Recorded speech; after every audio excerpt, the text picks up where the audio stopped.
You know, we're talking about corporations are not people and corporate personhood. I think it's really important for us then to actually get down to it and ask, well, what is a corporation? Does anybody know what language that's from, the word corporation? It's Latin. And what does it mean? Body, to give body, right? And the interesting thing is, the reason that it comes from that is because the first corporations ever created by humans, you know, the Neolithic is what, 10,000 years? Right? So this is like 2,000 years. So we actually managed to get along just fine without any corporations at all, just to say. But the first corporations were created by the Roman Republic, not the Roman Empire. By the way, I wish we had time to really investigate what happens when a republic becomes an empire. Something we might want to concern ourselves with. But the Roman Republic was the creator of the first corporations. And with those corporations, here's how it worked. They tried to get individuals to invest money into an effort to do things like build the aqueduct system. You know, this amazing bit of civil engineering where water was run all over the Italian peninsula without any electricity, by the way, right? I mean, we're very clever people. Right? Human beings are incredibly clever primates. We can get this done, right? The roads, that famous road system, all roads lead to Rome. Those roads were built by Roman corporations. Likewise, the Colosseum, the first universities that ever existed, were actually funded by corporations. Private donations coming in to do these, create these institutions. The first hospitals were actually corporations. Anybody see anything similar about hospitals, roads, water systems, universities? Say it louder, ma'am. They're the public good. Here is the idea of the corporation in its essence. You take private money, and you don't do it by taxing and forcing people to do it, but the genius of the corporation is to get private individuals to invest into a public entity. So the idea is that the corporation in its original conception was always used to take private money and do a public good. Now, the modern transnational corporation, though, doesn't look like that, does it? No, the modern transnational corporation took that idea and perverted it. And I want to really be very clear about this. The modern transnational corporation that we know today was created during the 13th, 14th, and 15th century of Europe. You know, for those of you who went to public school the way I did, we know that is the age of discovery, right? I have to put discovery in quotation marks, though, because we know now that the 13th through 15th century was not the age of discovery, was it? No, it was not. It was the age of rape and pillage and plunder and murder. That's what that era was. And by the way, there were people living in Africa, Asia, and later North and South America. They were not lost. They didn't need to be discovered. They weren't discovered. In fact, they were subject to brutal murder and torture and theft. And frankly, the corporation was created in order to facilitate that murder and theft and rape. And I am very explicit about making sure that we understand that the first transnational corporations, the Dutch East Indies Corporation, was created very specifically to go out and colonize, militarily conquer other peoples and steal from them. Likewise, the Africa Trading Company, one of the earliest transnational corporations. Anybody want to guess what the Africa Trading Company traded? No, not slaves. Say it louder. People. I really, folks, the word slave is an abstraction. They were trading people. And may I say, and I say this with sensitivity, they were trading people that at a biological DNA level, just like me. Because on the one hand, we are all descendants, actually, of Africans. The first hominids, the first human beings, come out of Africa. But even deeper than that, even more profound than that, ask any scientist, and they will tell you that race does not exist.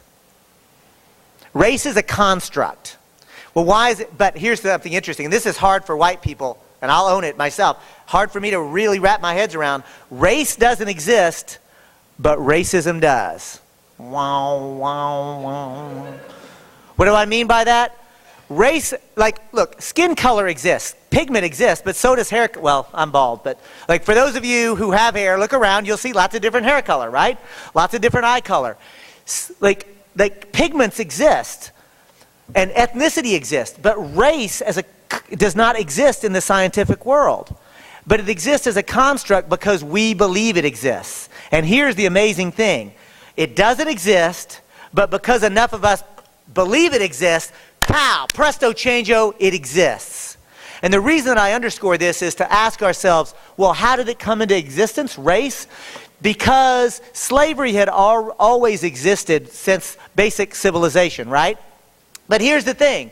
If Sandy and I were in different tribes and we went to war with one another and my tribe conquered his tribe and I had a spear and I put it to his neck, I could enslave Sandy. Now let me ask you something. In that circumstance, what is the legitimate justification for me enslaving Sandy? It's the spear, nothing else, right? There's no pretense that there's some reason for it. Catch this. Race gets created in order to justify for the first time the idea of enslaving a whole group of people on the basis of pigment alone. Now that is a very powerful, disgusting, and perverse idea, but that is the genesis of the creation and the idea of race itself and the seeds of racism. And frankly, the reason I underscore it is so that we can understand that the modern transnational corporation has its birth not only in colonial conquest, but in facilitating and creating and implementing the kind of racism that we're still dealing with in this country, and in fact throughout the world. And the reason I say it is because constructs can change. That's a big, big idea, that constructs can change because it's all a function of us collectively agreeing upon something. And if enough of us challenge constructs, it becomes a challenge for the imagination space. And if we change the imagination space, we change reality. And that's the commitment that I make. And I'll tell you this, the idea of the corporation, let's actually now move forward into the birth of this country, right? How many original colonies in this country? 13. How many of those were corporations, do you think? How about that? The corporations, and by the way, who is the sovereign at that time? What does sovereign mean? I think one of the earlier speakers touched upon sovereignty means who rules, who's in charge. So during the 13th to the 15th century and the colonial conquest of this country, who had the authority? Who was ruling then? The King of England. And where did the King of England get his authority? God.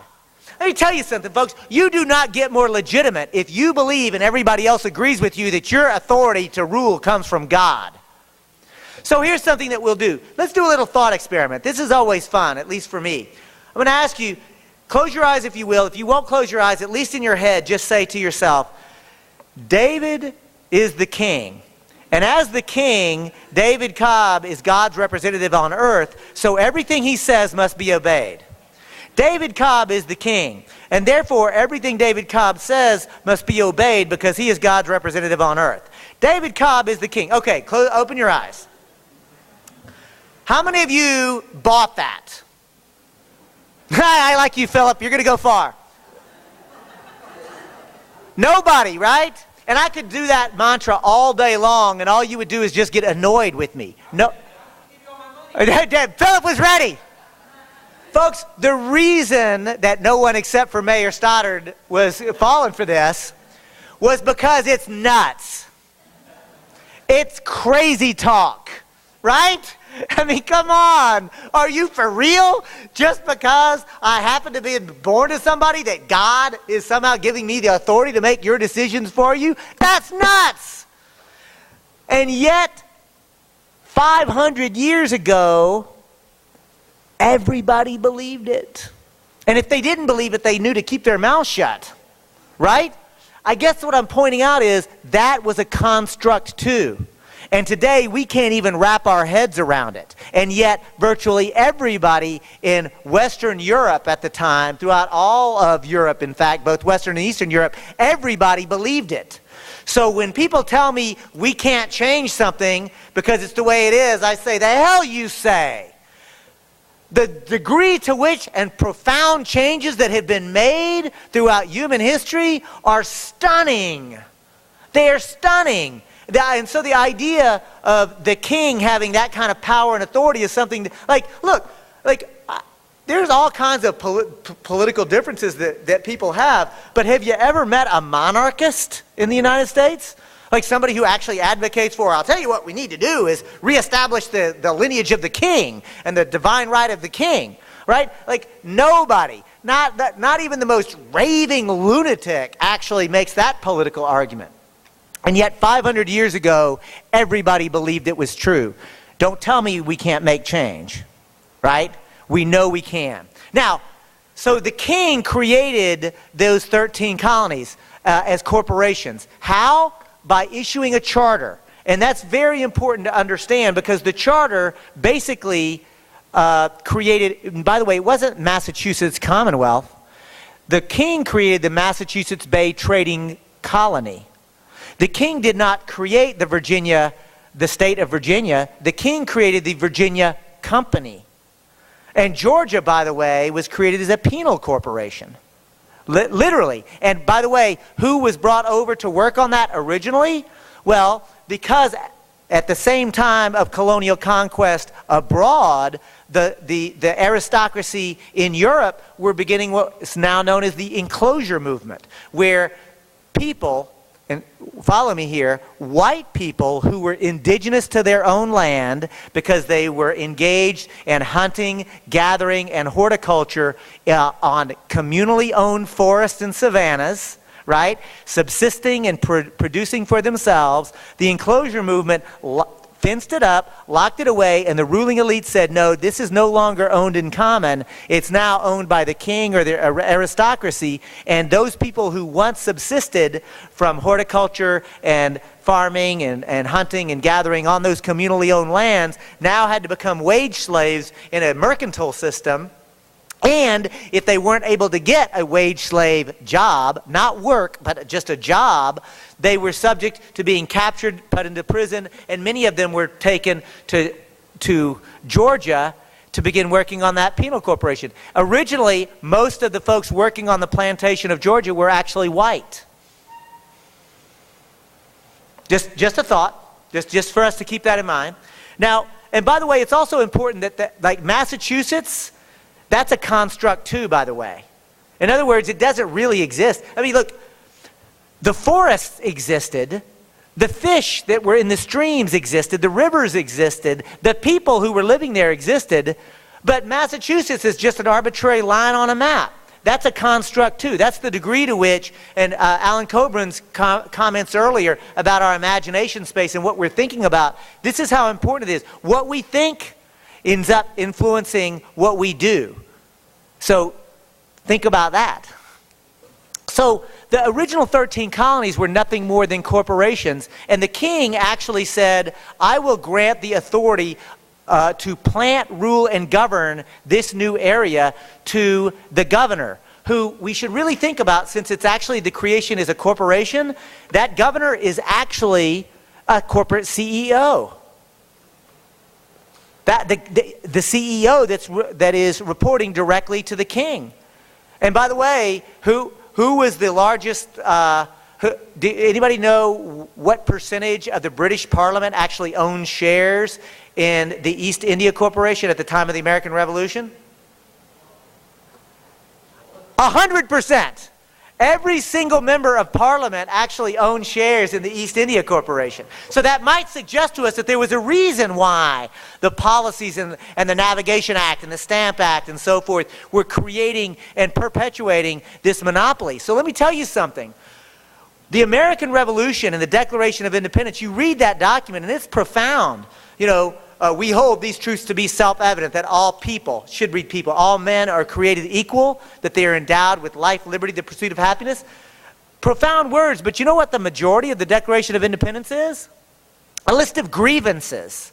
And those grievances, when you read them one by one, quartering soldiers in our homes, stealing our land, stealing our corn, imposing taxes upon us. Actually, most of the complaints were not actually things that the king was doing directly. Do you know who was doing it? The governor. Another way to say it, the corporate CEO. So stay with me. The American Revolution is not only a rejection of monarchy as a form of rule. It is literally a people's uprising against illegitimate corporate power and authority. Right? You can applaud that. Think about that. That's our legacy.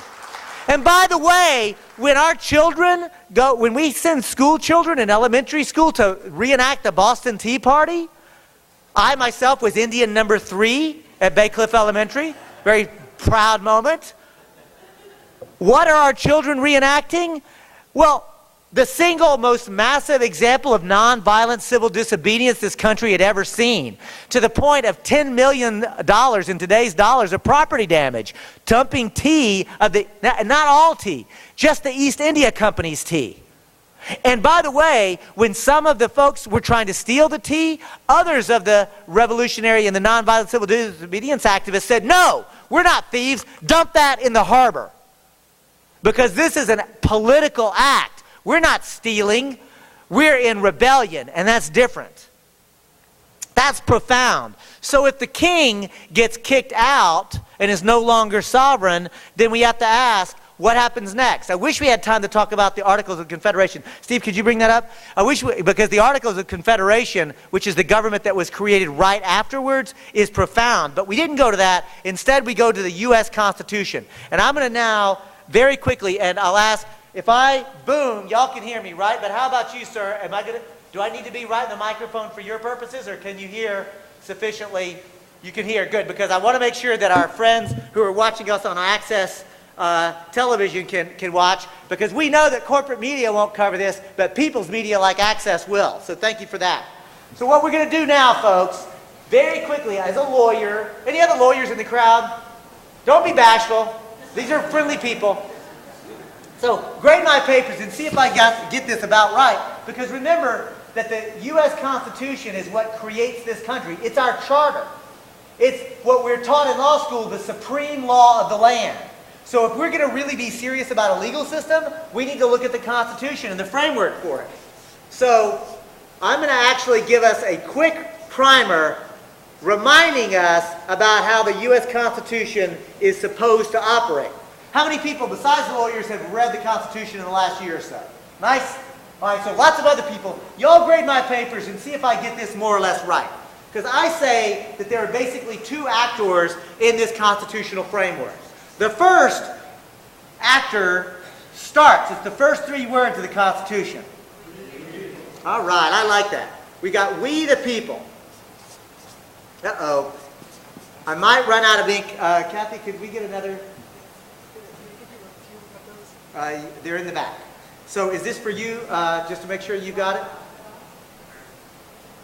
Mic on. Oh, okay. Thank you. So there's we the people. The second actor is government. By the way, it's worth pointing out that person or people is used repeatedly in the Constitution. How many times is the word corporation used? 0. Not a cotton-picking time. That might suggest to us, by the way, especially those people who are founder fetishists. You know them, right? We can't do anything about the Constitution unless we know what the founders' original intent is.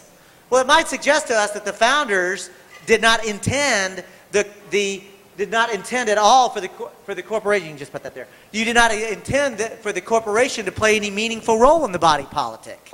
Hello, Alito, Roberts, all these people who claim that they care about the founders' original intent. If the charter that creates this document, this country, if that entire document never mentions corporations, isn't it clear that corporations should not be playing any meaningful role in politics? Sure that they should engage in business, but they don't have any role in the political process. Just something to ponder. I mean, these right-wingers really get my goat. You know, they're always like, there's no principle. There's actually, their hypocrisy just galls me. It reminds me of the great political philosopher Lily Tomlin. That great political philosopher observed, no matter how cynical I get, it's hard to keep up. But let's go back to our constitutional lesson. We, the people in this document, are described as being free and sovereign. And what does sovereign mean again? Authority. Who rules? We rule. The government is described in this document as being subordinate and accountable. And government is supposed to be subordinate to whom? Government is supposed to be accountable to whom? The people. I like how this is going. That's kind of got a ring to it. We, the people, are free and sovereign, and we, the people, are described in this document as having individual rights. And I think, Mayor Stoddard, that you'll appreciate the individuality, that our rights are individual, because you were talking about how corporations, well, wait a minute, who are they representing? Who are they? Because we, the people, have individual rights, but in this idea, government is not only subordinate and accountable, but government itself has collective duties, not individual, but collective duties for all of us. And by the way, under the whole Western concept of the law, the interchange between rights and duties is a profound difference. I mean, the idea is, in fact, the difference between rights and duties. If I have the right to do something, it means I can do it, and I don't need anybody's permission. I don't need Alan's permission. I don't need this congregation's permission. I don't need the state of Florida's permission. I don't need the U.S. government's permission. Hell, I'm from Texas. If I have a right to do something, I don't need my mama's permission. I just do it. Likewise, if I have a duty to Nicole, it means I have to do it even if I don't want to. And if she can't compel me on her own to force me to do a duty, she can get the rest of society using the criminal justice system or the civil justice system to compel me to do it. It's a profound difference between rights and duties. And by the way, why do government have duties? Well, because under this framework, all the political power resides with the people, right? Because we're sovereign. However, we delegate a certain amount of our power to government. Well, how much power why would we delegate power to government? How much power would we do? Only enough for government to do the duties that we have already decided we want them to do. No more. Let me be clear about this. Under a functioning democratic republic, we the people should never be afraid of our government. In fact, the opposite is true. Government is supposed to be afraid of us. It's a completely different way of thinking about it. And I look at this and I think, this is brilliant. Straight up, folks, this is absolutely brilliant. I love this. We should try that in this country. I think it would work. And I'm not even joking. I mean, it's a great laugh line, it's a great applause line, but we should totally try this, because this is brilliant. And I'll tell you why I think it's brilliant. Because it understands that as an individual, that there is a level at which I am free and sovereign. Don't tread on me. You know, we are all kings and queens in our own right. Like, think of it this way. In my private capacity, I have certain rights that are inalienable. You cannot touch. Don't tread on me. But, so this satisfies my civil libertarian impulse. But unfortunately, so many of our capital L libertarian sisters and brothers stay focused only here. And they forget that even in this framework, there is a public component. So it satisfies my communitarian ethic as well. The understanding that when we're engaging in the body politic together, that there is a responsibility to one another. And that I can't just do anything I darn well please, because what I do is going to impact you, David, and it's going to impact Nicole, it's going to impact Steve and Kathy, and that therefore, when we're engaging in the public component, you know, collectively together, we've got to watch out for one another. So there's both a public and a private component. This is absolutely brilliant. And before I go one step further, waxing poetic about how brilliant the constitutional framework is, stop. And I have to ask you, in what year was the Constitution of the United States either originally drafted in convention or actually adopted and became the supreme law of the land? Either day. 1789. Good job, whoever that was. 1789, we got it. All right, good job. 1789 was when it was ratified, right? So in 1789, when this brilliant framework gets adopted, does anybody want to tell me who we the people were? Who were legally persons? Because think of it that way. The property owner. So first of all, you had to be a property owner. Yes, ma'am? White. You had to be white. You had to be a man. There's another. You had to be in the right religion. A lot of people forget that one. But to actually be enfranchised, so like here's the thing. If you actually take out the children for a moment, because you also had to be 18, I want to ask this question. So to actually be a person under law that could actually participate in this system, somebody tell me what percentage of the adult population you think was legally a person under this framework in 1789? 5%. I'll be darned. That's a low number. You surely are cynical. Who said 5%? Raise your hand. Ma'am, guess what? 5 to 8%. I can't believe that. Nobody ever comes in that low. She said, I'm not cynical. I've just been paying attention. Literally 5 to 8% of the adult population actually got to claim to be persons. No less a historian than Howard Zinn has said the entire history of the United States from one perspective could be understood as groups of people to drive themselves into the Constitution in order to be defined as persons under this framework. So let's be very clear about that. The founding of this country is actually a founding violence. It's clearly a founding violence against the indigenous people who were already here, who were subject to intentional, deliberate genocide.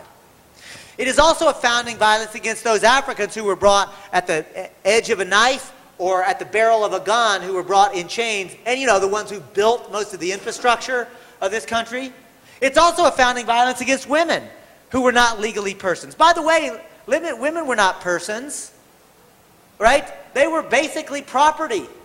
Like their entire legal relationship. And by the way, women, so can you imagine living in the society where the construct was that your entire legal relationship, you yourself, you couldn't own property, you were property. You couldn't engage in a contract. And there are actually cases on this, and the legal justification, because women didn't have the capacity to enter into a contract any more than a child would. And the court decisions were literally, women do not have the capacity, and they equated them with children. Can any of you even imagine that world? Right? I see all these heads shaking. That's a construct too, right? And so I underscore this, not so that we can pat our, because I'm a feminist. I don't think that we've reached the level of gender equity and fairness that I want to live in. But I'll tell you this, it's a damn sight different than that world, right? Because constructs changed, and thank goodness that women before us, and some men, but that women before us actually were willing to challenge those constructs when they were told it was. It is still true in other parts of the world today. Thank you for reminding us of that. So it's a founding violence also against the working class white people, right? I mean, this is the other thing. Like, you want to talk about the real amazing trick that the elites have pulled off is to use race and gender and class against us and to pit ourselves against one another. Because guess what? White people in general, now I assume that most of the white folks in here are maybe had thought a little deeper about this, but it really always gets me, all these white folks who are so, like they're proud of being white or something. That's stupid. Like really, white, like, what, pigment? You're proud of pigment? That's dumb. Like, please, you know what? You're making the rest of us with the same pigment as you look foolish. Stop being an idiot. It's like bald people. Stop the comb over. You make the rest of us bald men look bad. Am I right, Sandy? Just, come on. Just embrace it. See the other bald man, right? Solidarity. White people, knock it off about white pride. Stop it. Shut up. It's dumb. It's dumb. If you want to be proud of something, research your own ethnicity and find out about the rich history of the Irish fighting for independence, or the Scotch fighting for independence, or frankly, anywhere in Europe, I promise you, you will go and find working class people fighting for justice and fairness. Be proud of that, not for pigment. The point is that most of the white working class men were actually not legally persons. So the real minority in this country is not women for sure. It's not even people of color. The real minority in this country is about the 0.5% who owns every damn thing. And they're making all of the decisions, and isn't it a trick that they've somehow convinced us that they get to make all those rules and we're supposed to follow them? Now, some people might say, all right, Cobb, you got a scathing indictment about history. But, slavery is over, women have the right to vote, like we've solved all those problems. Now we have a functioning democracy. And I say, au contraire, mon frère. I ain't through. Because now it's time to reintroduce the modern corporation into this equation. And before we do that, I want to ask, does anybody know actually what it takes to actually create a corporation in the state of Florida today? $75, you file it with the state, and the Secretary of State, I think, is it in Florida, Secretary of State? Secretary of State will issue you a charter. And by the way, how long does that charter last? Forever. What are you allowed to do with your corporation? Anything that you're legally allowed to do. Now, that's today. Does anybody know what it took to create a corporation in 1789 and for the next 75 years in this country? Check this out. You had to get a bill introduced in the lower house of your state government. It had to pass by a majority. Then you had to get that same bill passed by a majority in the upper house. Then the governor had to sign it. So it was the functional equivalent of passing a law. A damn sight different than sending $75, right?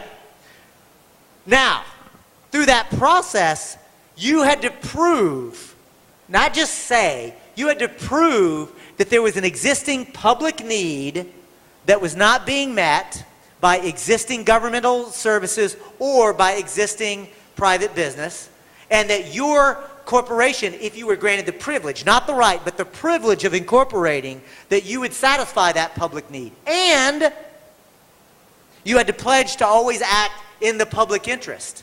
And so when the charter came, if it came, if you were ever found to act outside the public interest, your corporate charter could be revoked like that. The corporate death penalty, in fact, was imposed with great frequency anytime any business that had a corporate charter acted outside the public interest. The charter was revoked. Oh, and by the way, how long could that corporation last? 10 years.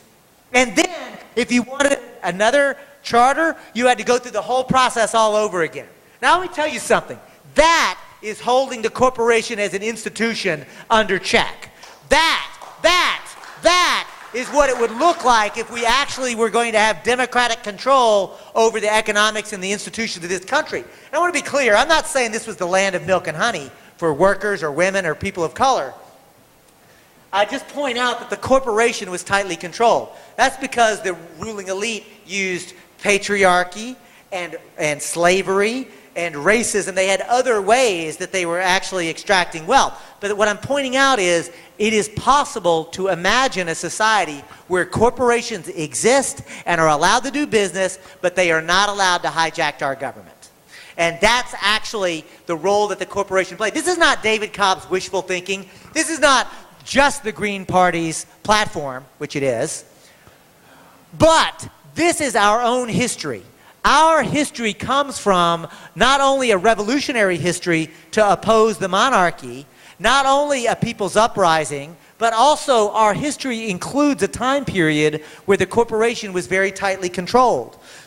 And so, before we put the corporation on this dichotomy, I mean, if I'm right about this slash, is it really important, the difference between rights and duties and being sovereign or subordinate? If I'm right about that, and I am, so if I'm right about that, it behooves us to ask, well, what side of the line should the corporation be on? Well, let's remember that a corporation is only created when the state, the government, issues its charter That charter can define what the duties are, what the corporation is allowed to do or not do, that it can be held accountable and in fact even revoked if they act outside the public interest, that the corporation is always supposed to act in the corporate interest.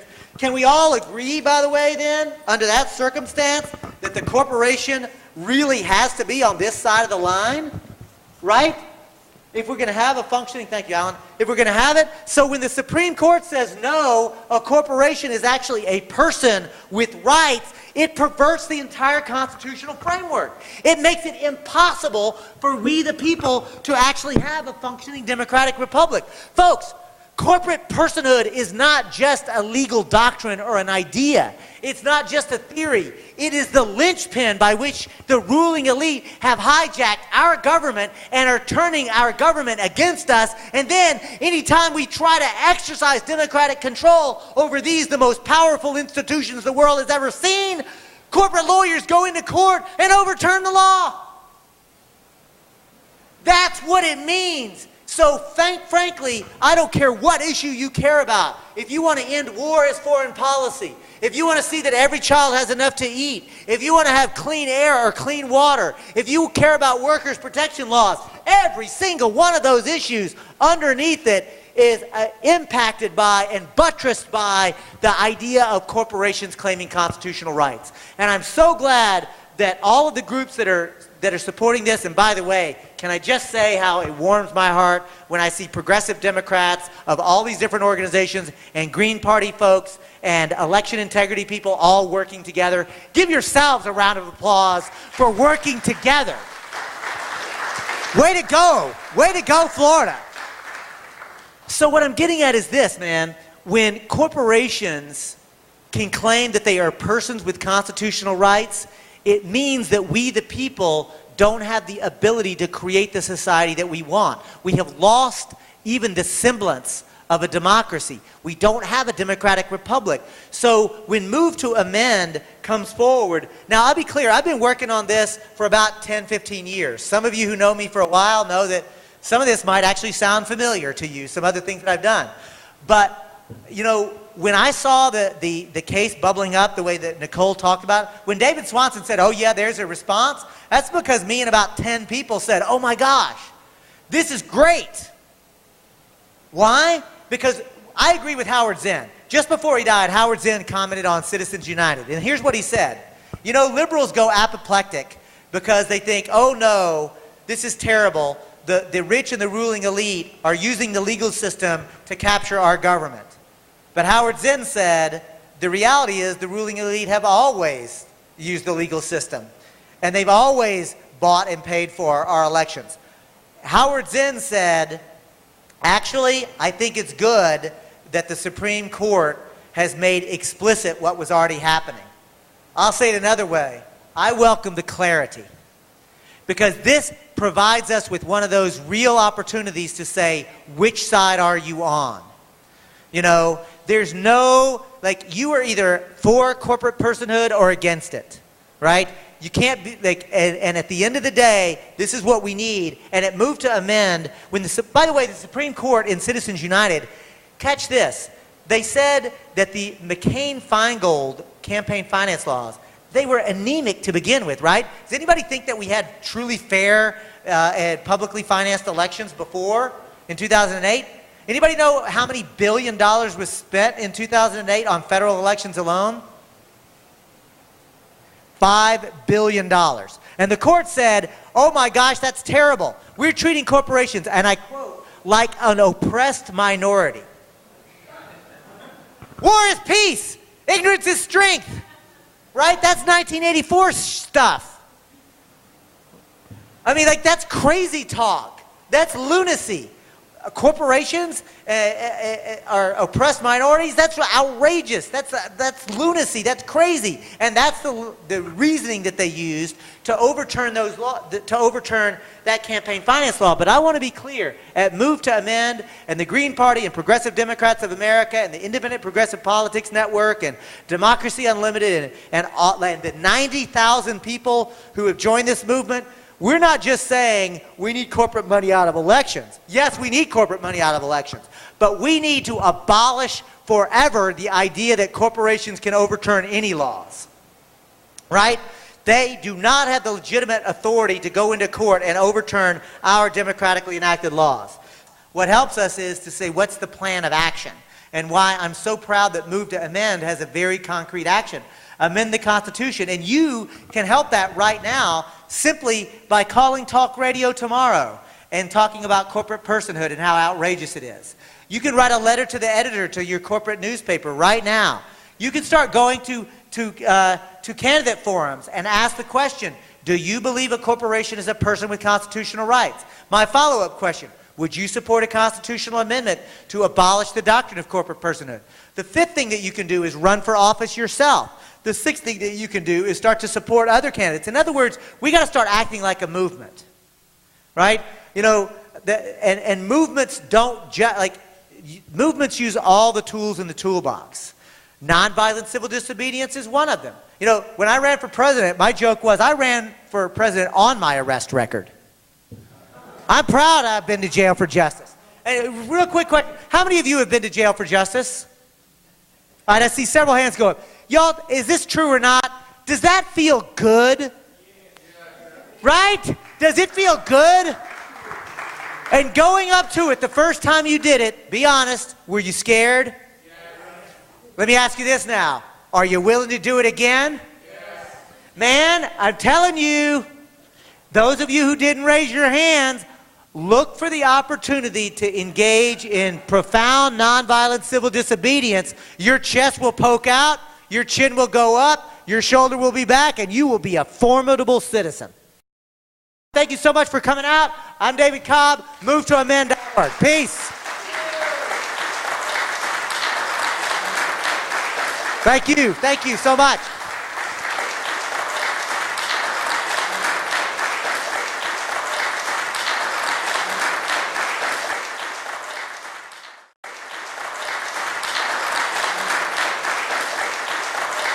You know, we're talking about corporations are not people and corporate personhood. I think it's really important for us then to actually get down to it and ask, well, what is a corporation? Does anybody know what language that's from? The word corporation. It's Latin. And what does it mean? Body, to give body, right? And the interesting thing is the reason that it comes from that is because the first corporations ever created by humans, you know, the Neolithic is what, 10,000 years, right? So this is like 2,000 years. So we actually managed to get along just fine without any corporations at all, just to say. But the first corporations were created by the Roman Republic, not the Roman Empire. By the way, I wish we had time to really investigate what happens when a republic becomes an empire.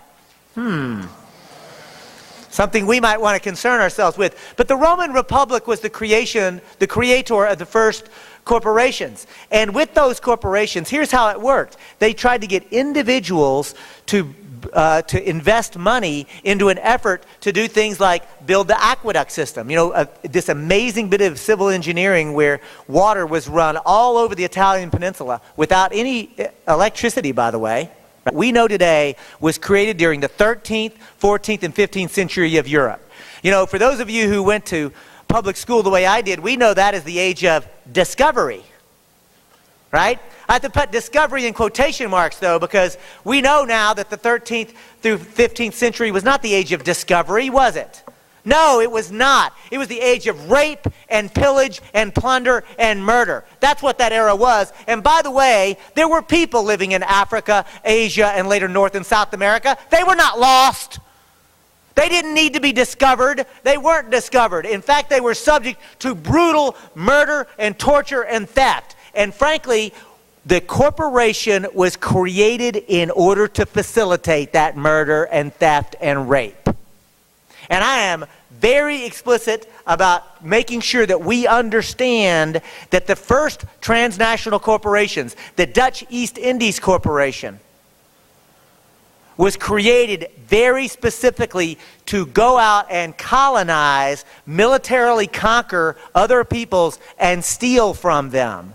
Likewise, the Africa Trading Company, one of the earliest transnational corporations. Anybody want to guess what the Africa Trading Company traded? Not slaves. Say it louder. People. I really, like, folks, like, the word slave is an abstraction. They were trading people. And may I say, and I say this with sensitivity, they were trading people that at a biological DNA level, just like me. Because on the one hand, we are all descendants, actually, of Africans. The first hominids, the first human beings come out of Africa. But even deeper than that, even more profound than that, ask any scientist, and they will tell you that race does not exist. Race is a construct. Well, why is it? But here's something interesting, and this is hard for white people, and I'll own it myself. Hard for me to really wrap my head around. Race doesn't exist, but racism does. Wow, wow, wow. What do I mean by that? Race, like, look, skin color exists. Pigment exists, but so does hair. Well, I'm bald, but like for those of you who have hair, look around, you'll see lots of different hair color, right? Lots of different eye color. Like pigments exist and ethnicity exists, but race does not exist in the scientific world. But it exists as a construct because we believe it exists, right? I mean, we're very clever people. Like, human beings are incredibly clever primates. We can get this done, right? The roads, that famous road system, all roads lead to Rome. Those roads were built by Roman corporations. Likewise, the Colosseum, the first universities that ever existed were actually funded by corporations, private donations coming in to do these, create these institutions. The first hospitals were actually corporations. Anybody see anything similar about hospitals, roads, water systems, universities? Say it louder, ma'am. They're the public good. Here is the idea of the corporation in its essence. You take private money, and you don't do it by taxing and forcing people to do it, but the genius of the corporation is to get private individuals to invest into a public entity. So the idea is that the corporation in its original conception was always used to take private money and do a public good. Now, the modern transnational corporation, though, doesn't look like that, does it? No, the modern transnational corporation took that idea and perverted it. And I want to really be very clear about this. The modern transnational corporation, and here's the amazing thing. It doesn't exist, but because enough of us believe it exists, pow, presto changeo, it exists. And the reason I underscore this is to ask ourselves, well, how did it come into existence, race? Because slavery had always existed since basic civilization, right? But here's the thing. If Sandy and I were in different tribes and we went to war with one another and my tribe conquered his tribe and I had a spear and I put it to his neck, I could enslave Sandy. Now let me ask you something. In that circumstance, what is the legitimate justification for me enslaving Sandy? It's the spear. Nothing else, right? There's no pretense that there's some reason for it. Catch this. Race gets created in order to justify for the first time the idea of enslaving a whole group of people on the basis of pigment alone.